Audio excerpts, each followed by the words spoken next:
I was a workaholic. And when you're a workaholic in the church, everybody applauds you, they don't hold you accountable. Little beknownst to everyone else, my marriage was falling apart. When you've got an epidemic like the shattering of family, there's usually a small group that actually finds out what really is going on and fights to actually see it. The Lord's not asking me to sacrifice my family for the sake of the call. That's just not biblical. That's just not right, and it's not real. And if you really want to get families, you're going to have to go get men, because men have to go first. Because I believe more than anything, if I can get... If I can get men who actually believe this, like, it'll transform the church, because it will transform families, because it will transform marriages. I want to rip you from fantasy and root you in deep faith.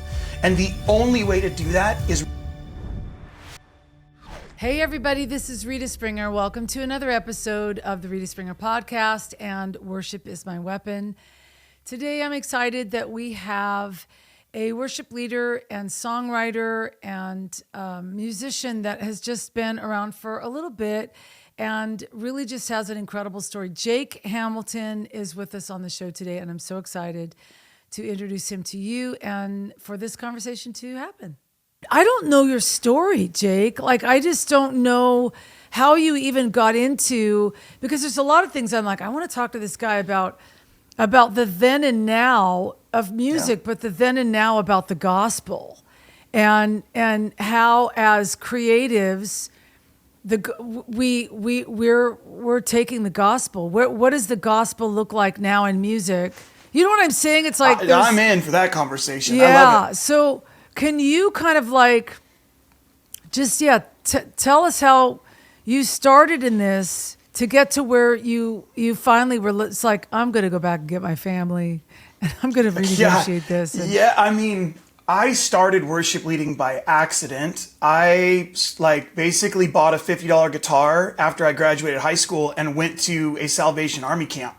And I was leading, and I basically was learning guitar chords in the middle of the night, figuring out how to play, G, D, C. And 2 weeks into the camp, I mean, this is like hardcore Salvation Army, like 200 kids from the ages of 8 to 13.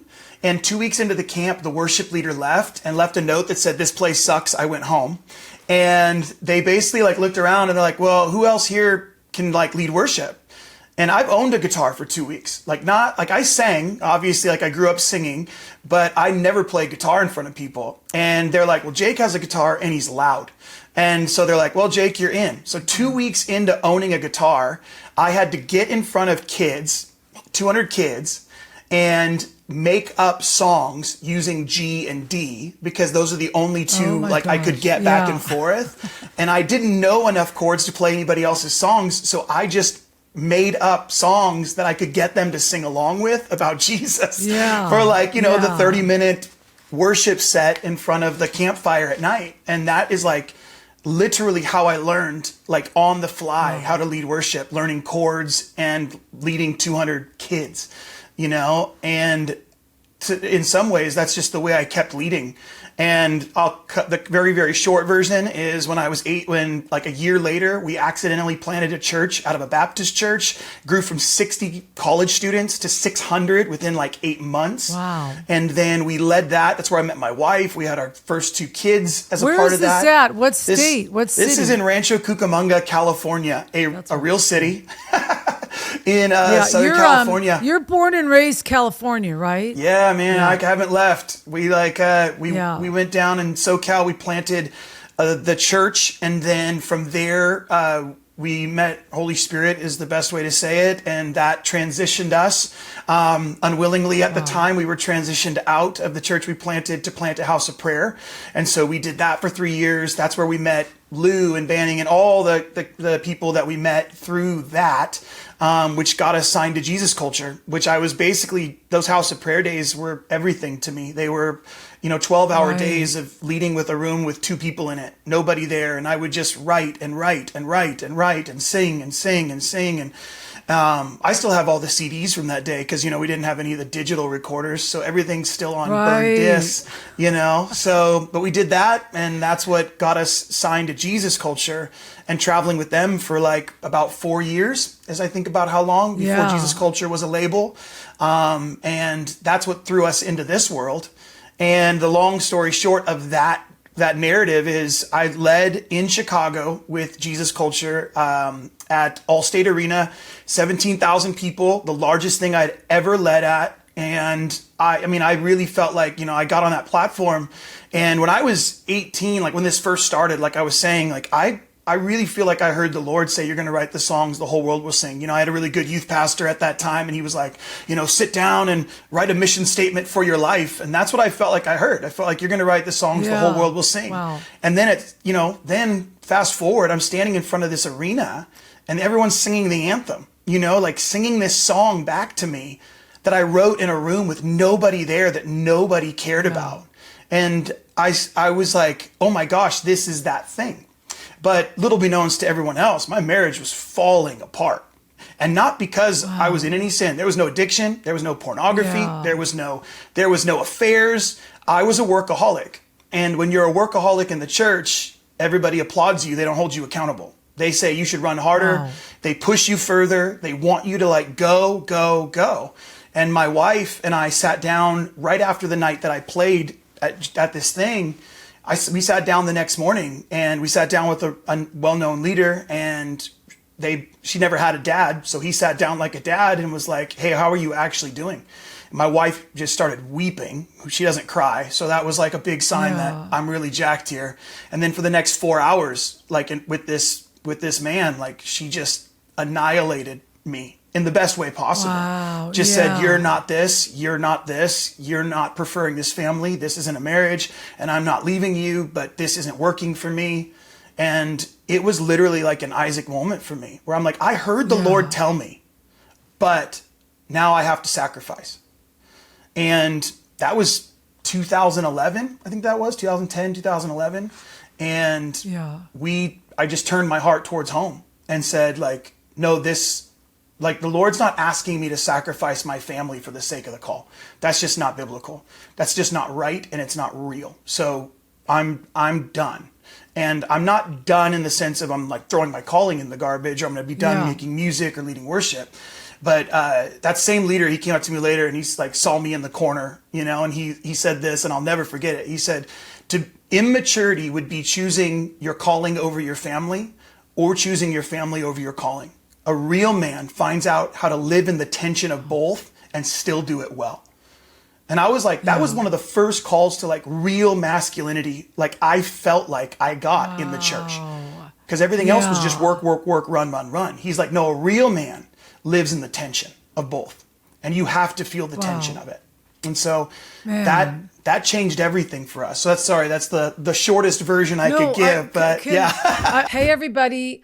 I advertise a lot of things on the Rita Springer podcast here, and I believe in everything that I am offering you. This particular one is something that I am really, really excited about.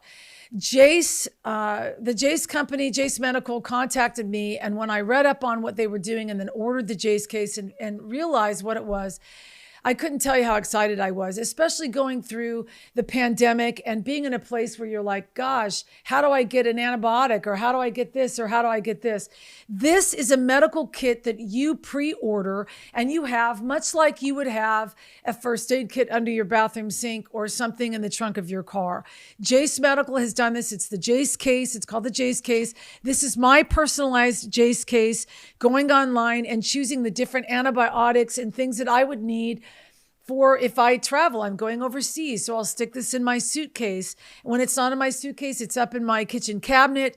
And it just provides a peace of mind for me that if anything were to happen and I couldn't find a doctor or I needed antibiotics right away, sometimes, we've got shortages of certain medications nowadays. I mean, we're seeing all over the place tornadoes, hurricanes, fires. What's happening in LA is horrendous. And having something like this on hand, I think, is actually key and should be a resolution for our new year for everybody. So if you go to Jase, Jase.com and you type in the promo code Rita, RITA, and then 10, you're going to get 10% off your first Jase case. You basically get online, fill out the information. You're working with doctors online. So these are pharmaceutical drugs that are prescribed by real doctors. So everything that you're getting is valid and real and medically licensed. And basically you're just doing an interview online, and then you build your case the way you need to build your own case based on your family. They've got Jase cases and they've got kid cases. So you can actually build a case for your children as well, just to have the peace of mind in your cupboard. I love this. This literally has given me like, oh my gosh, if anything happens and I need some antibiotics, they're right here. And I've just detailed this for my own needs, and you could do that as well. You can add on, there's EpiPens, ivermectin, things like that you may want to add into your own personalized Jase case.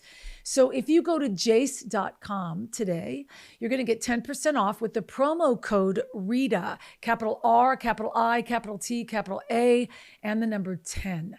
And so I want you to do this. I'm doing it. You should do it. It should be all of our New Year's resolution to give us a little bit of peace of mind for 2025. I want to I remember where you are there in your story, but I want to just sit there for a second, because I mean, this is so prevalent that in the Christian music industry, that, and even in ministry in general, like you're saying, like there's one speed. And in order for you to get what you want, you got to get on that horse, and you got to ride that horse hard. That's right. And there's usually no accountability. You know, I when I got to Nashville, when we moved here about, I don't know, 5 years ago, maybe a year and a half into it, I met with a Christian record label, and I just was like, hey, do you want anybody like me on staff, or just to come in like part-time and just mentor and pastor your artists? And they were like, let me get back to you on that. And when they got back to me, they're like, the board doesn't see any need for any of that. There you go. And it's just across the spectrum of this. That is the thing that happens the most. And I know for me in 2022, the stuff that was coming to my door, I was just absolutely blown away that there was no accountability, but awards were being given out and royalty checks were being written, and the music was on the rise. How in the world are we going to survive this in the church if this is the new way we do this? To me, I work with men primarily now. And for me, at the end of the day, I'm looking at men and going, we have uninitiated men and wisdom and women who aren't walking in their intuition. So women are intuitive by nature. It's how God designed them. You know, there's a reason that wisdom is only feminine in the scriptures, right? Like they're supposed to live in their intuition. And what we're telling women, what women have been told is ignore your intuition and go and work your butt off. And you need to provide and protect. You need to be everything. You got to be a man and a woman and a whatever. Now, on the other side, for men, it's like, well, if you're powerful at all, you're a part of the patriarchy or you're toxic. But most men just haven't been initiated. So my point in saying that is that we have to get back to the base roles of what it means to actually walk in the feminine and the masculine, understanding how to honor one another, care for one another in a way that allows us to live in the truest form of what God called us to do. And we're ignoring the bases, and then we're trying to get to people's callings. I can't get to my calling until I know what my identity is. If I have no identity and no dignity, then I will find all my worth in, I think it might have been Noun or Merton, I don't remember which one said it, but they said the most immature form of identity is to live in what you do, what you have, and what others say about you.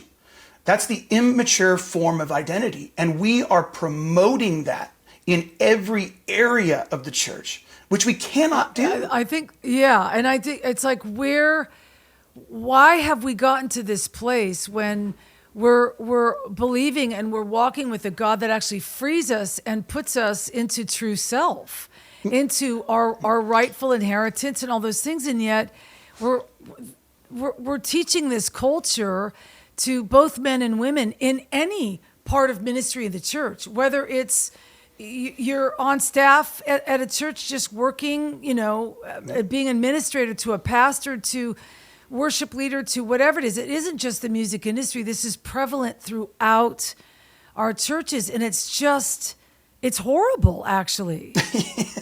Yeah, it's absolutely terrible. And I think what we do is, because we're not promoting family, but using the language, everyone feels disappointed and heartbroken.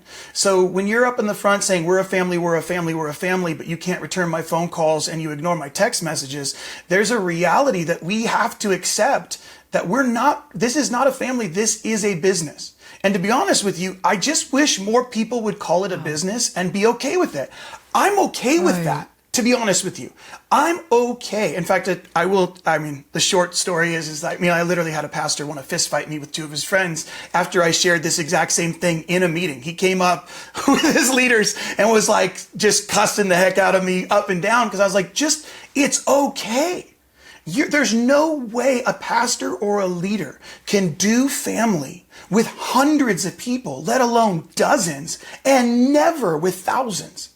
So we have to stop promoting the organization over the home. Because, I tell people all the time, it's like, I know people who will fly 3,000 miles around the world to minister to strangers, but don't know how to walk 30 feet across their own living room to minister to their own family. But what's more holy? We've promoted a sanctified version of organization and religious business that has nothing to do with the structures of what God calls kingdom, which ultimately comes back to family. And if I can't get any of those things right, I'm going to settle for the paycheck. And those paychecks are really large now. We're talking serious money, as you know. And I'm like, I'm not having anything to do with that system. There's no version of that attracts me because of the fact that I know the unhealth it leads to. And I'm not interested in that. I'm not interested in promoting it. Do you think there is a balance that, so I guess what I'm asking for you is if the Lord calls someone to pastor a church, do you believe that's a calling? Yeah. I would go, I'm going to Jordan Peterson the thing and go, what do you mean by calling and what do you mean by pastor? You know what I mean? We don't know what those definitions mean anymore. If being a pastor is the role I'm taking, by the way, for many of them, to avoid the things in my own life that are broken, then is it really a calling? And then how do we determine that? And if you tell me it was the Lord, I don't even get to ask questions about, because that's the ultimate card you get to play. I heard the Lord. And now I don't get to ask you deep questions about why you're doing this and what's motivating you. We need to have real conversations about what it means to be a pastor anymore. What is the church? What does it mean to pastor others well and to do family well? What does somebody like that get paid? I don't know, but we should at least have conversations about it, in my view, because I think it's really important to go, what is the role of a pastor in a community? And if you have to have a business card to prove that you are a pastor, you're probably not one. Yeah. And if I have to put a label on my music to make it Christian, then is it really Christian at all? Wow. Yeah.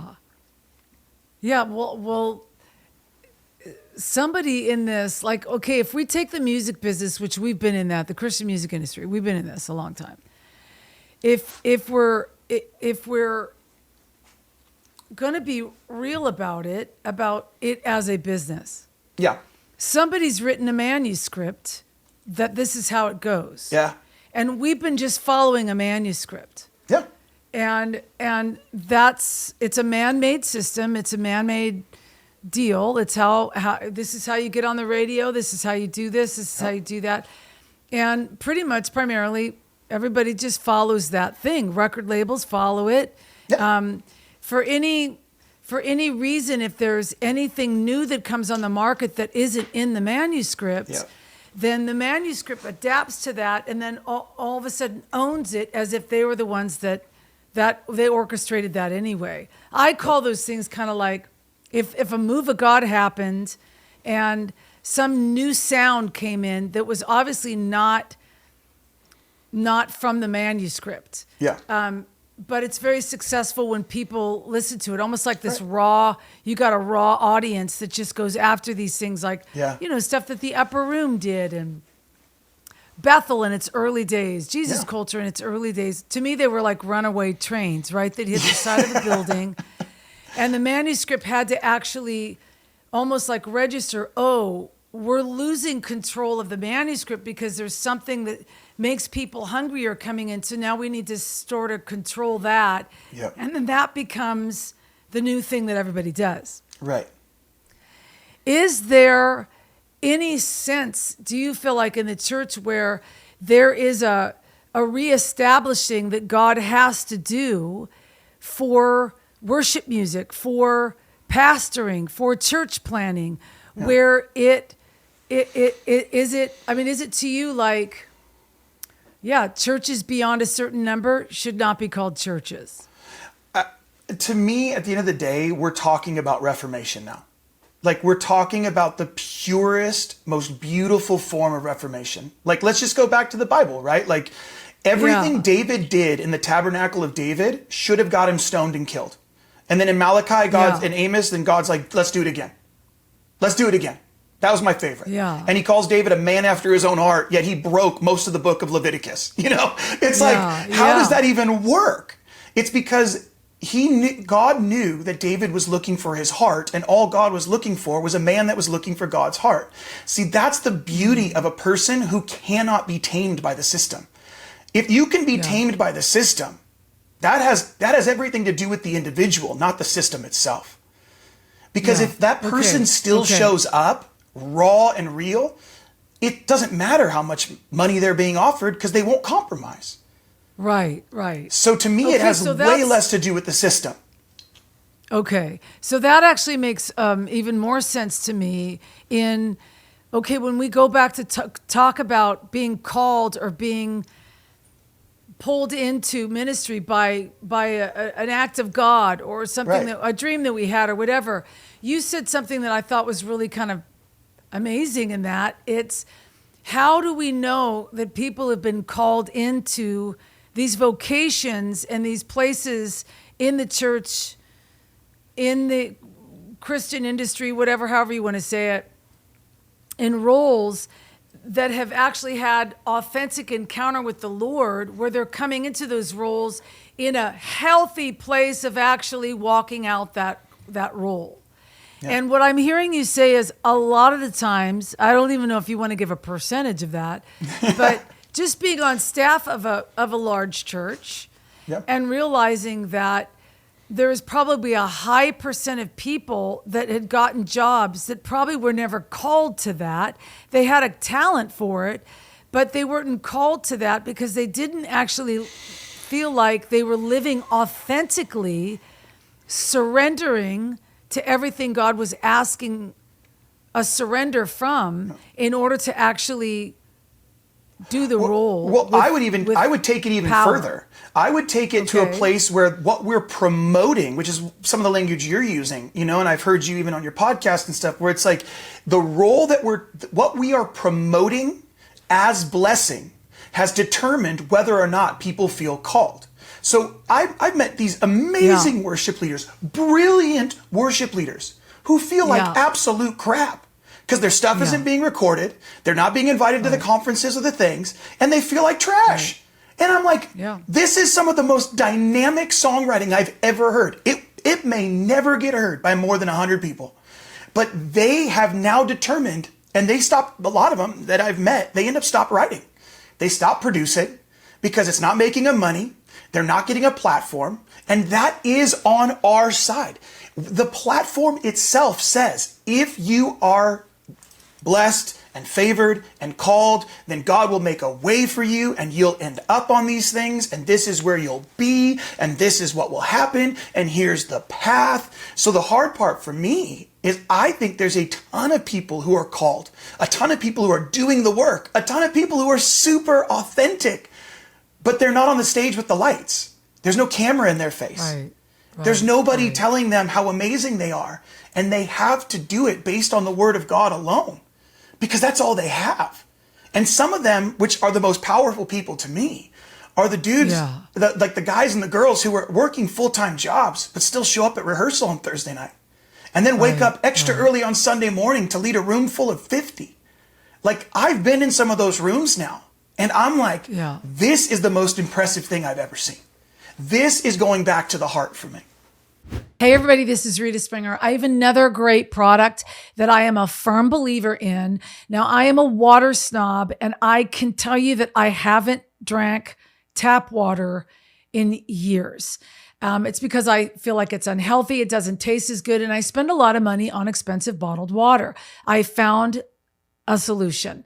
Aquatru is a water purification system that is able to be used right on your faucet. It's a portable system.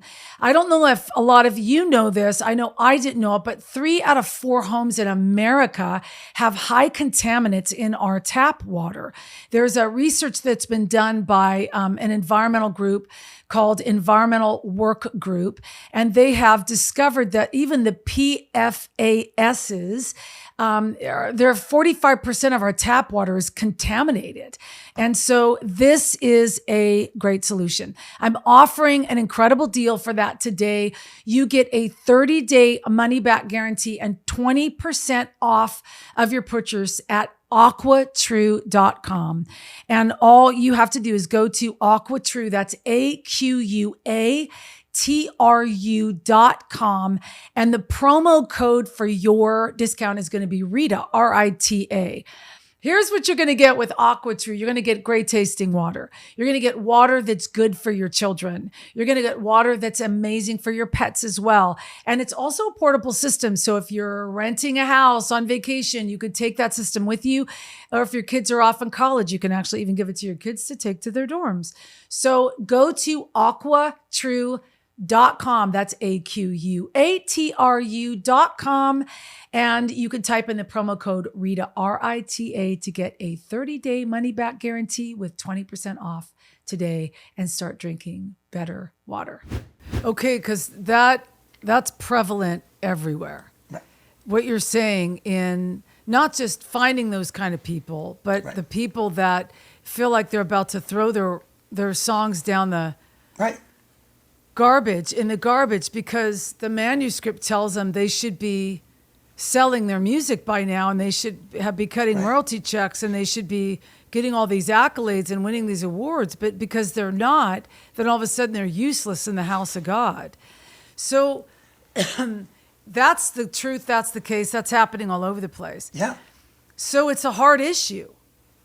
It's a head and a heart issue where if that's what you really think God's requiring of you, then you've got the whole kingdom screwed up in your head, and you've got to turn around and actually, John Wimber used to say, that some of the biggest problems that we have are that we just need a landslide from the head to the heart. Yeah. That whatever's in here mulling around has to actually make its way in here to actually be felt the way we're supposed to feel it and see it the way we're supposed to see it in order for true encounter to happen. Right. You can't be caught with what people are saying and how it's supposed to look, and which, man, that is just so, it's everywhere, Jake. It's everywhere. And I'm talking to kids all the time where it's like, they're wanting their songs to validate their ministries. And it's like, and I don't talk to very many people that are like, I just want to be obscure. Right. I just want to live in obscurity. And I'm so satisfied with the house of prayer and the 5 people that show up on a Wednesday afternoon, and I don't know how to get. Even sometimes, I mean, I'm guilty of it too, with just when you're inundated. I think you live in the church for so long, you it's repetitious, right? Like you know this manuscript by heart, and you have to almost on a daily basis remind yourself, I am not following the manuscript. I am not following the manuscript. But there is a cost when you don't follow that manuscript. That's right. Right. But I think the price is what we pay in order to have purity. Authenticity and purity have a price. And I mean, Proverbs tells us that as a man thinketh, he goes, so he is. As a man thinketh, so he is. And I think that even that quote by Wimber we're talking about now is we have false belief systems in our head that are being played out in our behavior because we do not have our hearts moved any longer. And that is a travesty to the kingdom of God. Yeah. Because we're stuck in our heads with versions of belief systems about our value, about our worth, about what we have to offer God and offer the kingdom and offer others. If my life impacts one other life, which impacts another life, which impacts another life, the ripple effects of my sacrifice will be worth it long term. But I need a 40, 50, 100, 200 year vision in order to see that as fruitful. Yeah. Like at the end of the day, one of my kids came up to me because, they've grown up in this. And so, I usually find really terrible worship sets. I love the people that can barely sing and barely play. They're my favorites, if I'm just honest. I just really like it because I feel like there's nothing they win from this. Like they are just up there grinding it a little off key. And I'm like, heck yeah. And my son is like, how the heck do you listen to this? Like, what are you doing? And I'm like, it feels holy to me. That's a sacrifice.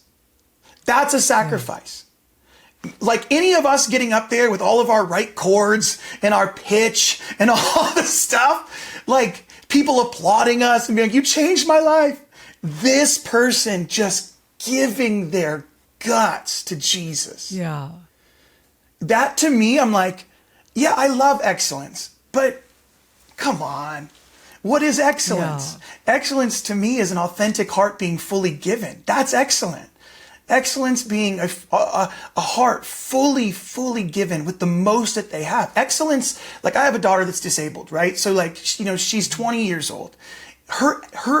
When she's giving her all, it doesn't have the same appearance as me giving my all. Yet to God, it's just as beautiful. Yeah. Like she loves singing and God did not give her a voice. But do I let her sing on stage with me? Every single time.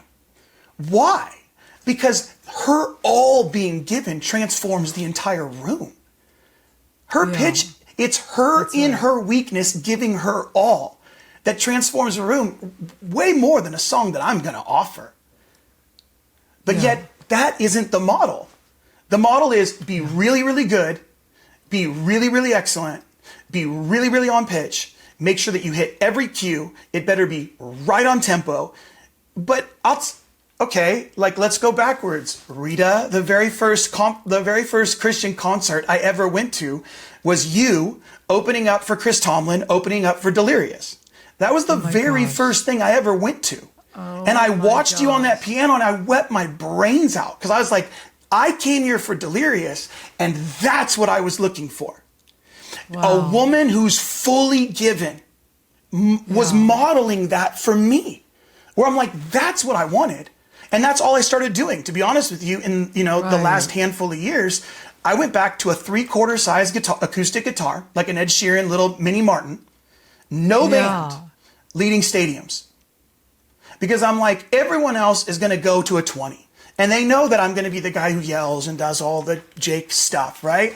But I'm like, no, I'm going to do it with a 3/4 size guitar and put a fuzz pedal through it.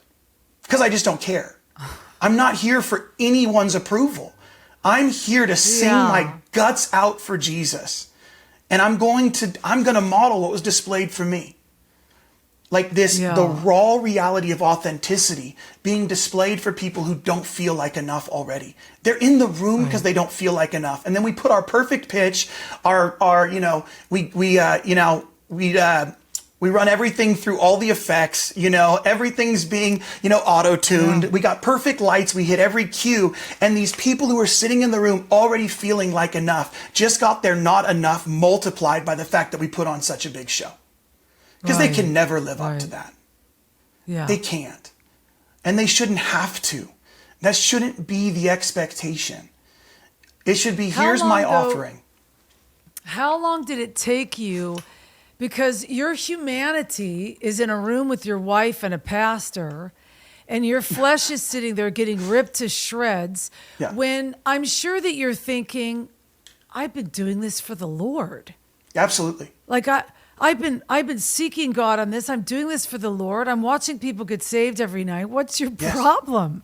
Yep. So how, when you have that reality check that your wife isn't okay, Yep. I'm curious about how long does it take you to melt into a place of recognition where you're like, I think I've been doing this for the wrong reasons. Because up to that point, right? Yeah. Up to that point, you're serving God, bro. You're like, you're doing the thing for the Lord, Right. man.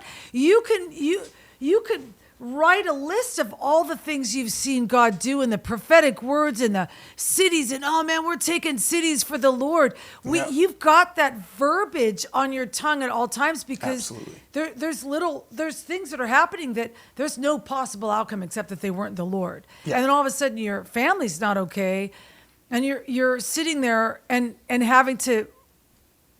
How long does it take you before you have to see the guy that apparently isn't seeing what he should be seeing? Do you understand what I'm saying? It's like, Yeah. how long did that recognition take before you were like, I'm going to lose everything. If I stop, I'm going to lose everything. Because that's the first thing, right? If I get off the road, where's my identity? Where's my music? Where's it? What? This is what God's called me to do. I don't know how to do anything else but this. It's still happening. You know, like I tell men the most disappointing thing about life is there's no arrival. Like, when are you, okay, well, I've arrived as a husband. Oh, really? Tell me about that. Oh, I've arrived as a father. Oh, wow, tell me about that. I've arrived as a Christian. Well, tell me about that. There's no arrival.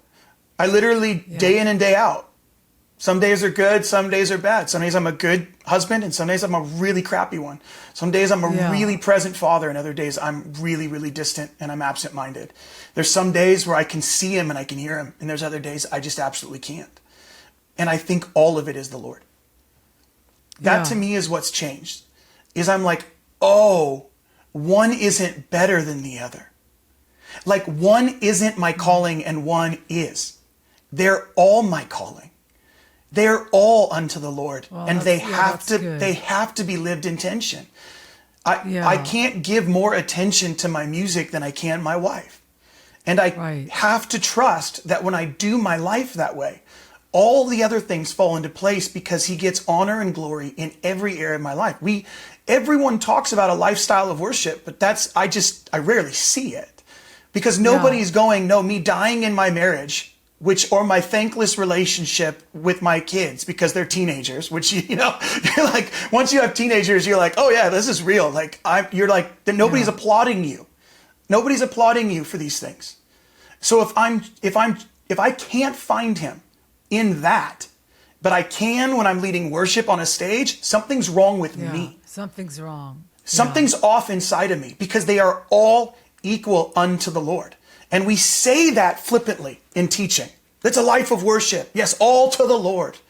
But do I really live as focused and as sacrificial with my wife and my kids as I do to fly to a nation to lead on a stage?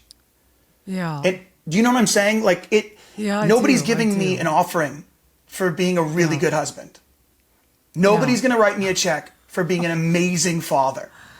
Right. And in fact, if they do, I did it wrong as well. You know what I'm saying? Like, or something. Yeah. But the point is I'm like, I want to live a life of actual worship where I'm the language of my mouth is the language of my life. Yeah. Like, I want that more than anything else. I want that. So this has been, I hope that and to answer your question really directly, I hope I'm doing this until the day I die. I hope I'm feeling that tension until the day I die. I hope I'm feeling the rending of my own heart all the way till the grave. Because that's the only thing that's going to keep me in right standing with my family and with God, is to stay in that tension. You don't think that you just, you become an expert, or there's a resolve and, okay, I let go. And then this was it. You're actually really talking and bringing the truth that this is going to be an exercise till the day that I die, trying to get this right, because our humanity. Are you saying too that our humanity is propelled to always question itself? Absolutely. Not only if you're not on a semi-regular basis questioning God, you probably don't have much faith. Let's just be real honest with that. Why would we even need faith? People would debate that. People would debate that if you even question God. Well, yeah, because, okay, well then, and it's just, to me, it's real basic. Like, it's basic in the sense that it's like 365 times he says, do not be afraid. Well, if I wasn't going to be afraid, then why the heck did he tell me not to be afraid? You know what I mean? If he says have faith, then why the heck would he tell me to have faith and not doubt if I wasn't going to doubt? He's talking to his own disciples. He's talking to, I mean, this is all New Testament stuff. So for me, I'm like, he's offering that to me because it's going to be hard sometimes. And I'm not supposed to disengage with that. I'm supposed to fully engage with it. Not ignore my doubts and call it faith. That's fantasy. That's delusion. And I am trying to pull people and rip them from delusion as ruthlessly as I can, if I'm being honest. I want to rip you from fantasy and root you in deep faith. And the only way to do that is real suffering and real engagement with our pain. Because that is what James 1 tells us. That's what Romans tells us.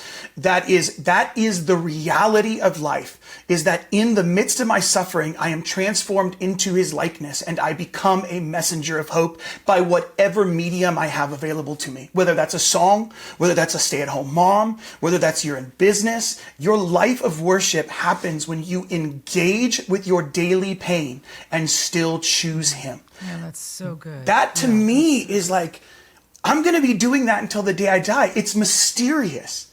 It's beautiful. It keeps me in awe and keeps me humbled as a reminder that I'm never going to fully arrive or have this figured out.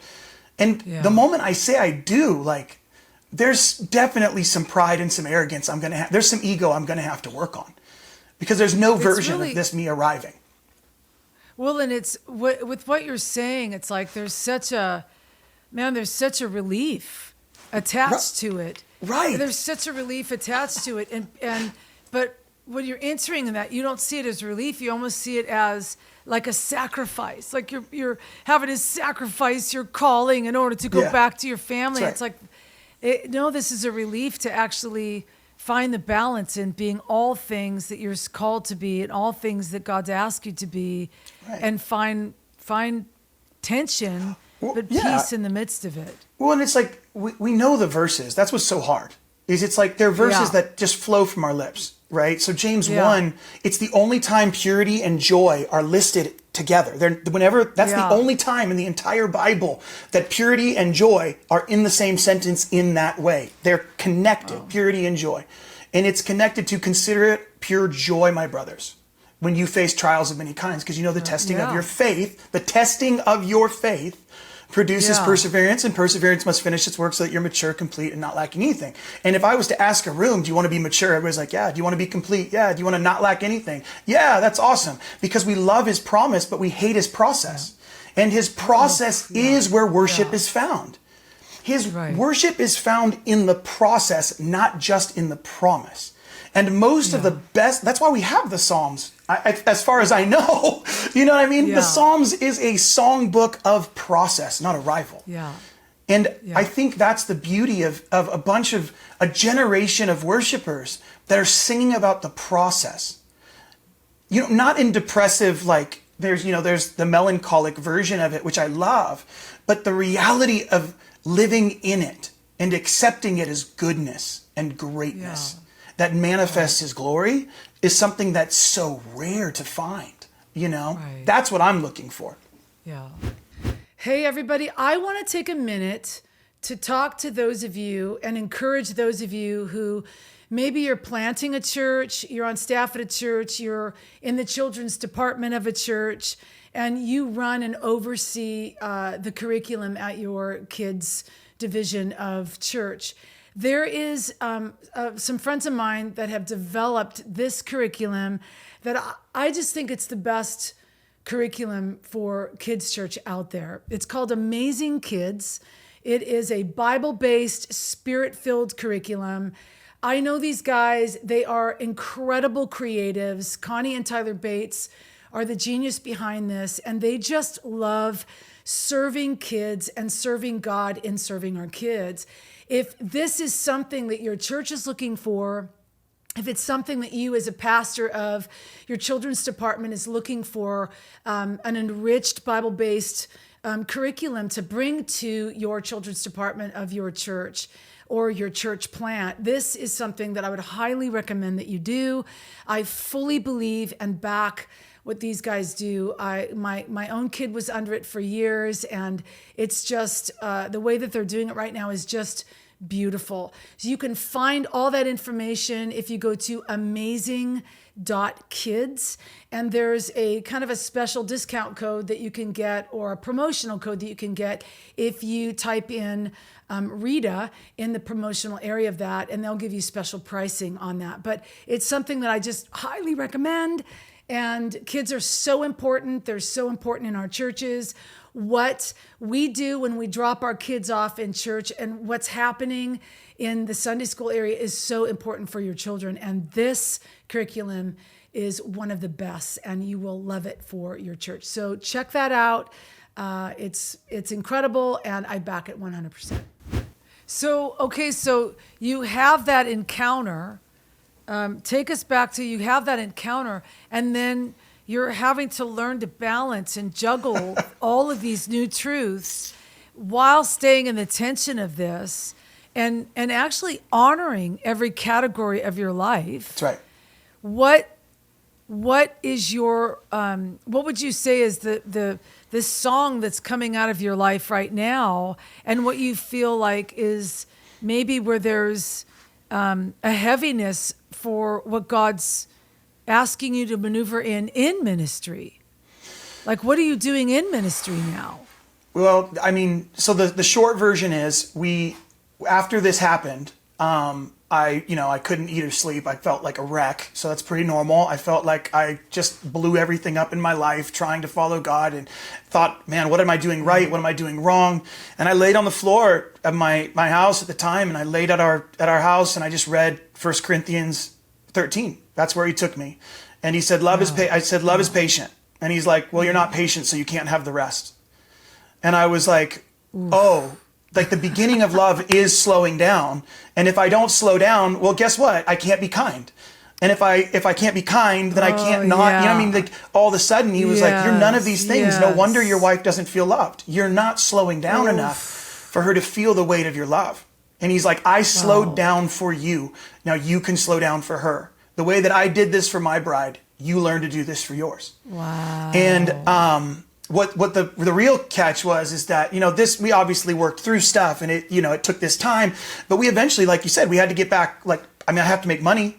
So and my primary source of income was this. I'm also like an open book, and I pretty much don't hide anything. And my wife is like double that in our relationship. So we started traveling as a family. So I'd take the kids, we take my wife, every invite, we'd make way less money. So we had to shrink our lifestyle because the cost went up, because I'm bringing my family, and I'm not expecting anybody else to pay for that. This is for me. So I'm not going to make churches cover that, because I want to get to small churches, and I want to be able to reach these places that I didn't see anybody else going to. So I would go to all these places, and the crazy part was, big or small, me and my wife would be in the green room, and they'd be like, so guys, how you doing? Very like the peppy pastor's excited that the worship leader's there. Like, how's it going? And we're like, dude, our marriage is a train wreck. It fell apart, and everything's going to crap, and we're just trying to figure it out. Glad to be here. And the crazy part was, Rita, I kid you not, every single time, this is when we knew we had a problem, is every single pastor, with no exaggeration, 100%, every one of them was like, awkward. Okay, all right, man. Okay, cool. Hey, can me and my wife talk to you guys afterwards? Yeah. Every time. Yeah. Every time we heard story of marriage and infidelity and addiction, and my wife and I were like, this is why this happened. Because if somebody doesn't do something, these churches are going to fall apart. I mean, this is Right. 10 years, this is over a decade ago, Rita. Like this is us. Yeah. Then we just decided, okay, now this is what we're doing. We're going to start telling marriage stories, and we're going to go after marriages in our brokenness, in the fact that we didn't know what we were doing. We just wanted to raise a flag and say, hey guys, it's not working. And that's when I started to disappear a little bit. When I started getting off the train of this itinerant thing, we started going, hey guys, let's focus on family. And everybody was like, yeah, man, let's totally do that. You know, and walk away. Bye. Right. You know, because they're like, I don't want to look at that. I don't want to do that work. Look at my thing. Right. It's going well. And I think that's why God had us do it this way, because I was like, yeah, my thing's going well too. And I'm not doing it because this will actually produce generational inheritance. And we've got to get this right. Yeah. And so we started raising the flag of like, hey, everybody, family. And everybody was excited for about 5 minutes. And then I ran into a leader whom I love and I think the world of. And so I will mention him by name, Alan Hood, who I just think the world of, who pulled me aside and was like, hey man, like I see what you're doing. And if you really want to get families, you're going to have to go get men, because men have to go first. And I said, okay.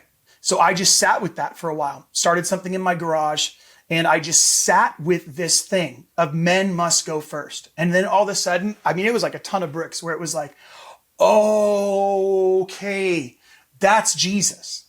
This is Jesus. He sacrifices for his bride unto death, regardless of what he gets in return. Who hangs Jesus from the cross? His bride. And what does he say about his bride while he's hanging there? Forgive her. She doesn't know what she's doing. His job was to care and protect his bride at all cost for the sake of generational inheritance, for the sake of sanctification, for the sake of redemption. This is the work that I'm like going after for men. This is all I'm going to give the rest of my life to this, Rita, because I believe more than anything, if I can get, if I can get men who actually believe this, like it'll transform the church, because it will transform families, because it will transform marriages. And I believe like the centerpiece of the kingdom is the family. And all I want to see is men who can take a hit, who can actually do it well, regardless of what they get out of it. And I know I don't do it right every day, but that's that. And you ask, those are the songs I'm writing now. Like those are the things bubbling up from my heart. Like I just want to write anthems for men who are ready to do the work, who are ready to go in and do it well. Not perfect, but they want to put one foot in front of the other, and they're done performing. They're done trying to put on the perfect image and perform, but they love people and they love Jesus, and they're a little rough around the edges. They might say a few swear words, and they might have a few things like that they don't like, that other people might write them off for. I mean, I've been literally like canceled for so many things we're doing inside the fight and inside the work that we're doing, because I'm like, I'm not looking for the men that fit in. I'm not looking for them. Right. I want the men who are sitting on the back row of church every single week, and we've convinced them that they're not doing it right because they don't know how to have a Bible study for their family, because they don't know how to do those things in their home. And these are blue collar guys working their butts off, and they are fringe, and they are paying their tithes, and they love Jesus, but they're a little dirty around the outside, and they need a tribe. And I'm like, that's where the songs are going to come from. You mark my words. Like there's going to be a song there from men. I love, there's an old myth. There's this old mythological tale. And it says, in the land of my fathers, the men have their arms around one another and they're singing low. And I'm like, that's my dream. That there be a generation of fathers whose arms are around one another and they sing low. They have a song that's so strong, that's birthed from the depths of their experience, because they chose their families, because they chose to figure it out. They chose to go to war for something that would last. And from that came the songs. From that came the life. From that came the language. And people trusted them again. Because we have to win back the trust of generations of people who have been wronged by the church. And I think that is a father and mother's responsibility, to love children back by letting them know they don't have to be perfect, and we're actually just really broken. We're all just a Yeah. little broken, and we're all just a little twisted, and we have to be Right. okay with that. And Yeah. that to me is everything right now. And I'm watching, Yeah. Rita, I'm watching it. That's what's so beautiful. I'm seeing it. I'm seeing men whose entire stories they were going to give up on. And they Yeah. end up going back. And after 3-4 years, they win their families back. I've watched guys who've been Right. divorced up to 3 years end up remarried, end up married back to their Wow. wives and spouses. They weren't remarried in between. I understand all that. They literally fought back for their marriage, Yeah. became like won back their families. I can name 3 right now that went and did this. Men who have been separated for up to 9 months go back and win their families back, their kids back. Wayward children run back home because they saw a change in their father.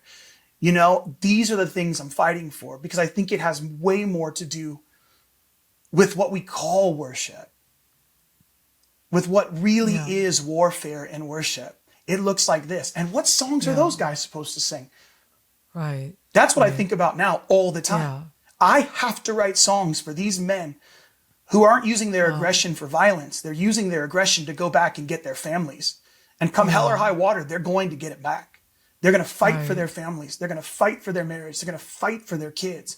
They need songs of worship that sound like them, that are a little rough around the edges, but mark the ground that they're running on. That's so good. I think what moves me too about even all that you're saying is I felt alone in the race or the journey of a mother Yes. and mothering a generation and looking around the house of God and there aren't any moms. There's no mothers and fathers. And the epidemic that is. Yeah. You know, and then we don't really talk about the reasons why. The reasons why that the mothers and fathers got so discouraged that they walked away and they gave up their own faith and they gave up their own, you know, standing. Because isn't that the thing? It's like as a mother, I think true mothering, true fathering is those that stand and don't give up. That's it. And they're there regardless of how filthy you get. And they may tell you that you need to change your clothes, but they're not going to take your plate off the table Yeah. if you've come home to eat, no That's matter right. how dirty you are or what your theology is or what it's right. going on.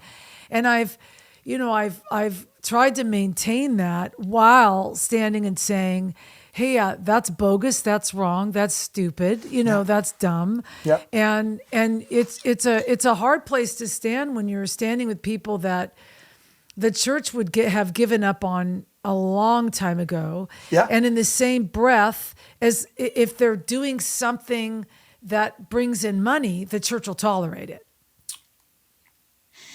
Pastors will tolerate it. Record labels will tolerate it. And so it's this back and forth kind of thing. So I really honor and respect what you're doing because, again, it's a minority. Yeah. You're in your own minority of being someone that there's a small group that feel this. And isn't it always the case that when you've got an epidemic like the shattering of family, there's usually a small group that actually finds out what really is going on and fights to actually see it because economically, we're too busy over here doing things that continue destroying it, Yeah. than actually. So I commend you for that because that isn't easy. It's in a sense, it's kind of lonely. I would assume that the fight for that is a bit of a lonely fight coming from knowing what it felt like to be surrounded by people that actually were all part of the club. You were in the same club together. Yeah. How has this are you recording new music in the process of writing? Or are you just writing to write and you don't care about any of that stuff anymore? I live up in Reading and I have, Jeremy Edwardson, who's a good friend, and we've been recording I love together him. for forever. He's the best. He lets me get away with murder in his little studio, so I'm really grateful for that. And because I live around the corner, I can just pop in for a little while. And so I've got all these demos, and I wrote the most recent thing I wrote 2 songs. One was for my friend, his grandfather died. And his dad, after his grandfather had passed away, his dad's dad went and cleaned out, they left the clothes and his wallet and all these things. Well, his dad came and brought the wallet to my friend, and the wallet was full of his grandfather's businesses that he never started. And Wow. I felt like this line of, my dreams are like business cards in a dead man's pocket, reminders of the things I never did. And I was like, oh, I want to live a life of purpose. And so we wrote the song together. Wow. And I've been singing it around campfires with men and watching them just weep Wow. over, like, this thing of like, oh, don't let my dreams be like business cards in a dead man's pocket, reminders of the things I never did. Because if you don't say you're sorry, regret will tell your story. Of all the things you never did, but I choose to live. And so it's like this idea of just choosing to live. And then I wrote, because my kids are teenagers now, I wrote a song called Tradesman. And it's, my father was a tradesman and I wouldn't trade him for anything in the world. And it's basically just about him working his booty off. And then the chorus is just like, let me be a father, just like my father. Help me go farther than he ever dreamed of, and when they put me in the ground and my grandkids stand around, let them say he lived well. We've got a story to tell. So it's like, I'm just writing songs that are about the heart of God, the heart of a father to his children. And I want that to be the song right now that I'm singing, because it's so good. I want the song of the father to go forth. I want the song of a father who says, you belong even when you don't behave. It's, I'll take you. I'll take you as you are. You don't have to do anything. I will wrap my arms around you. And there's, I think, another old tale called it's like the Handless Maiden. We do a lot of myths around campfires with the men. And one of them is called the Handless Maiden. And there's this scene where the prince has been in the wilderness for 7 years. He finally gets to a long smokehouse and he goes to knock on the door. His weary body goes to knock on the door. And before he can, it gets kicked open. And this bear of a man wraps his arms around him. And he says, I claim you as my own. Anything that wants to get to you now has to go through me first. And I was like, that is the message of the Father. Wow. I claim you as my own, not because you're cleaned up and you're figured out, because you are a son or a daughter worth fighting for. Wow. And I want those songs. Those are the ones I'm really focused on. Like I want, in my old age, which I'm, like you reach the halfway point, a little bit, and you're like, I want the songs of the second half of my life to be dedicated to the songs of the Father. Like the deep well of the Father's heart, just poured out on a bunch of kids who probably didn't have a mom or dad.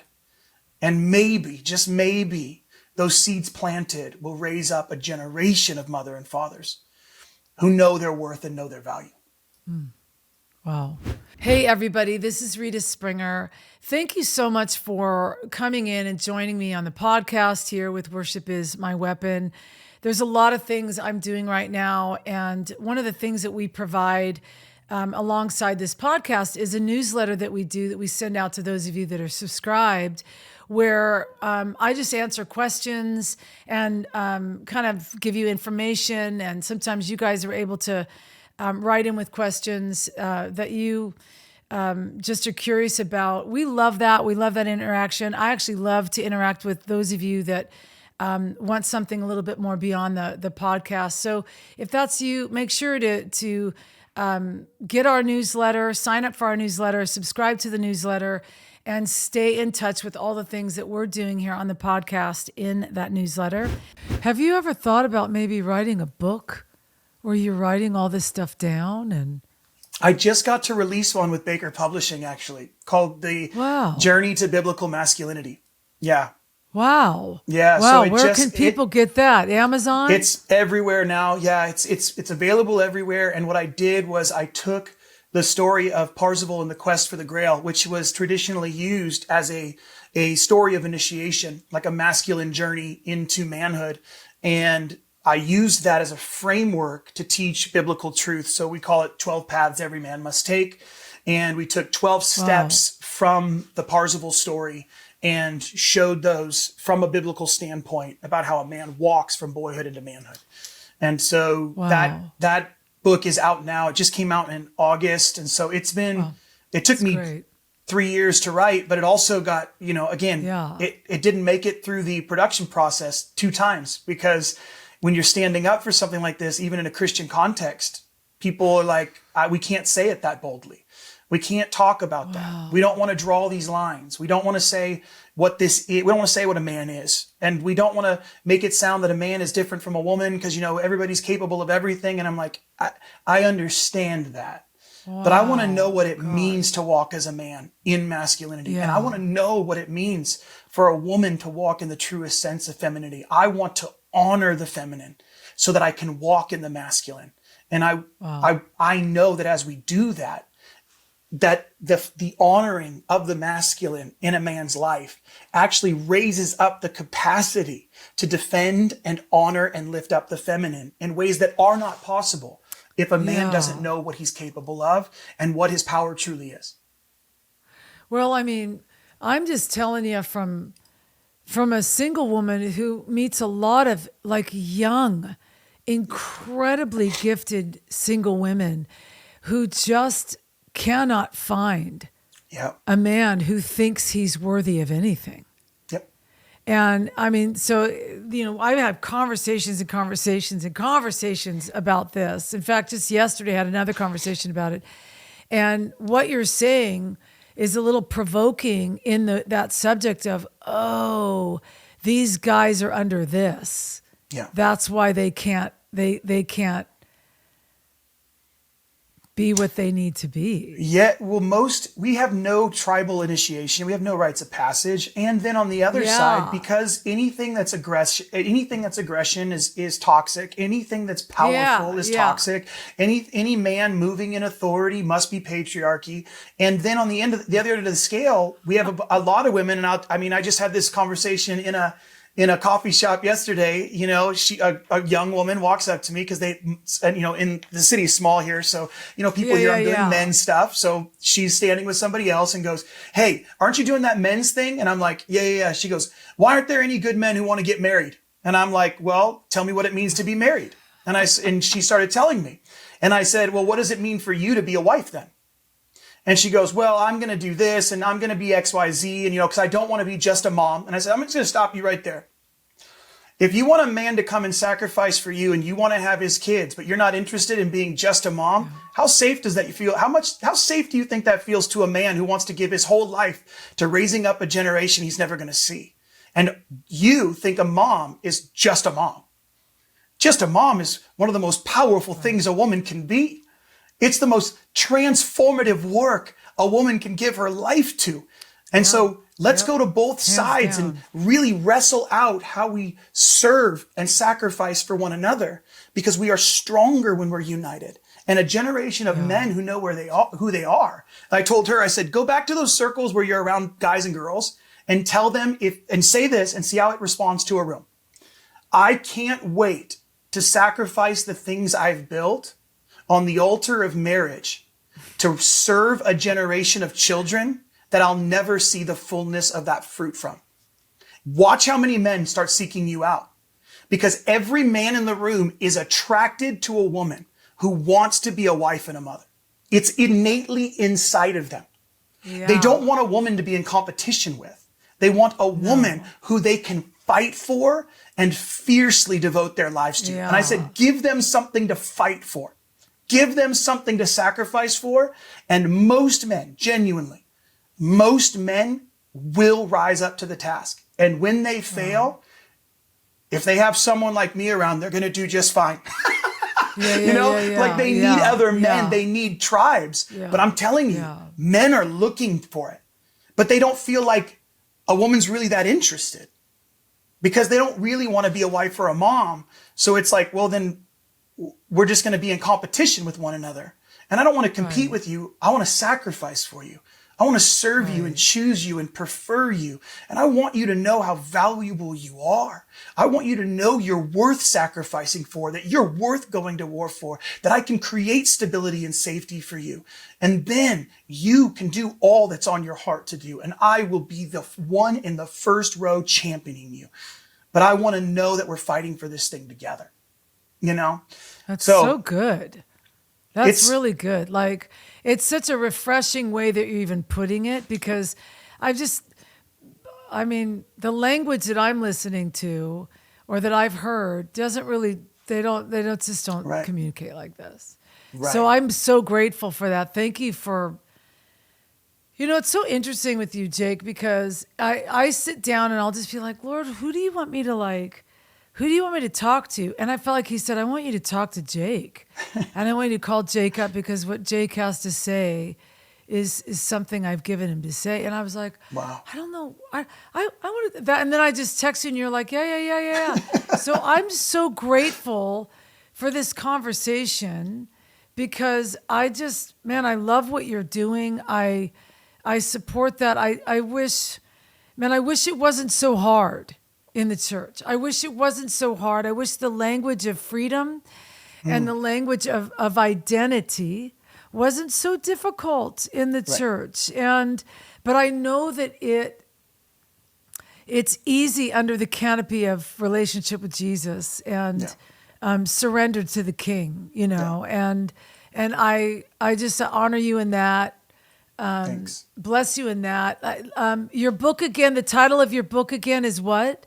It's The Journey to Biblical Masculinity, and you can get it pretty much anywhere, or you can head to our website, which is thisisthefight.com, which is where you can find out all the stuff we're working on is over there, if anyone's interested. And you run a Bible study up in Reading. Is that called This Is the Fight too? Well, we were hosting something in our house, and it kind of outgrew I was hosting men, and I just basically hosted men for years, and that's what kind of grew into The Fight, which now is a completely online platform where men can go to engage with this work.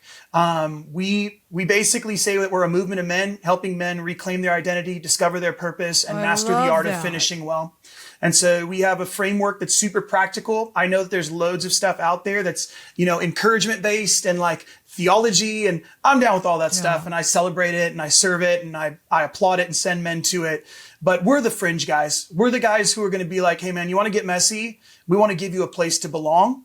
And we do most of the stuff online. I do a live every Monday with men as well. So there's loads of tools. We wanted this to be super, super practical. And then we host our own initiation weekend called Fight Weekend. And so it's very, very limited, but we do narrative trauma therapy, basically soul work. And the idea is men, come and bare your souls. Let's just do this thing. Let's find out what happens when you find a place where you can be totally ruthlessly honest with a group of men. Whatever you want to drop on us, we'll hold it. How are you seeing the age bracket? Like, what are the predominant age brackets with guys that you're seeing on there? The last Fight Weekend we did was, I think, 3 weeks ago, and it was 21 to 61. Wow. Yeah. Because men don't know, like, the question is, when did you become a man? And they're like, I don't know. When you bought a house, when you had sex, when you got saved, when did you become a man? And so to be able to walk men through their story, to know that their wounds and their scars are the very places of their purpose and their promises, that's the thing I want to walk men into. I want to give them a place where they can be ruthlessly honest. And that's different for a 21-year-old than it is for a 61-year-old. And so to have that all in the same room and watch them all care for one another, there's nothing like that. I might put justice on that. I was thinking about it just for justice, It is wild. And in all honesty, it is the most fun's probably the wrong word, but the men who go through the process that we put them through and the work that we do. I mean, our next one's up in Alaska, so they're obviously in really terrible places, really awful to be. But we talk about it in deep work and dangerous play, because men need to be reconnected to play and joy again. Yes. And so we're trying to reconnect men with that little boy that's inside without feeling like they have to do it as a distraction or escape. So how do we engage with play and then be able to bring that into our homes so that our wives can enjoy it, so that our kids can enjoy it, and that we can be remembered for being the dad who was insanely playful with his children and felt safe engaging in that way. So we're doing all that work up there, and it's been a joy, a real joy, you know, and we're hoping to reach 100,000 men with the platform. That's what we're going after. And so we're going after 100,000 men on the platform and believing for 10,000 men over the next 10 years to go through the fight weekends, initiation weekends. Cause those are they have to be a little more tight knit because they're so deep in the work, but yeah. Wow. That's so amazing, Jake. I applaud you for that. That's insane. Thank you. Yeah. Thanks. Thank you so much for sharing that on here and just for being willing to pop in. I love it. Well, no, Rita, like, I mean, really, I honor you a ton. I've got the privilege to lead with you, to be around you. Yeah.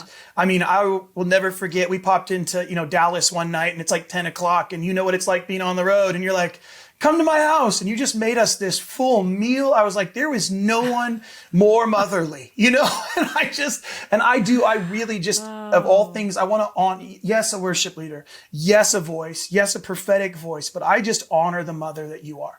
And I honor the risk you've taken to be a mom. And I honor the sacrifices you've made to be a mom and to model that for other women and to model that even for us, like as men, to go like, this is how we do it. This is the sacrifices we make that are worth making. And it's not all sunshine and roses, but it is real and it is true. And I really am grateful to be on this because I want to be able to fight for what you're fighting for in the truest sense of the word.